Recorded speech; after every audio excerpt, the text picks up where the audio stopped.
Well, good afternoon, ladies and gentlemen.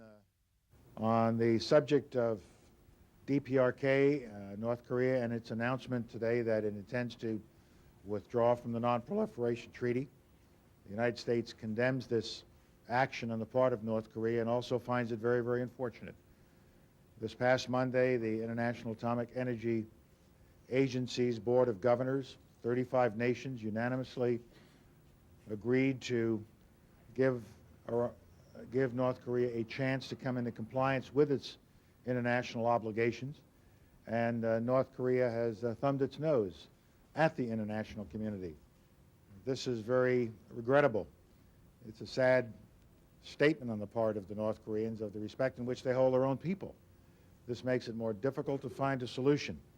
Nevertheless, we will continue to search for a solution. We will continue to be open to the opportunity for talks, but talks that will deal with this problem, a problem created by North Korea, not by the international community and not by the United States.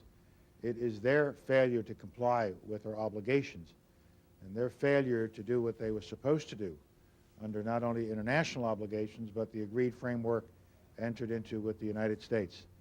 And we hope that the North Korean leadership will realize the folly of its actions, will realize that the international community and the United States will not be intimidated, and we will continue to work for a peaceful solution, not only on behalf of the American people, but on behalf of the people of the world. As the Secretary just said, we had very good, and I think the step by North Korea today to announce their withdrawal from the NPT is, again, continuation of a policy of defiance. I think they have to understand that it is only through compliance and not through defiance that they will be able to move forward with their needs, security and otherwise. We are obviously going to give diplomacy some time to work. I understand that there's a lot of diplomatic démarches in different capitals. Ultimately, however, if it doesn't succeed, the matter will have to go to the Security Council. But I hope we will be able to diffuse the situation before we have to go to the Security Council. These issues, if we can, through peaceful means, and we'll do it. The North Koreans approached Governor Richardson and asked for a meeting because they had some ideas they wanted to put on the table.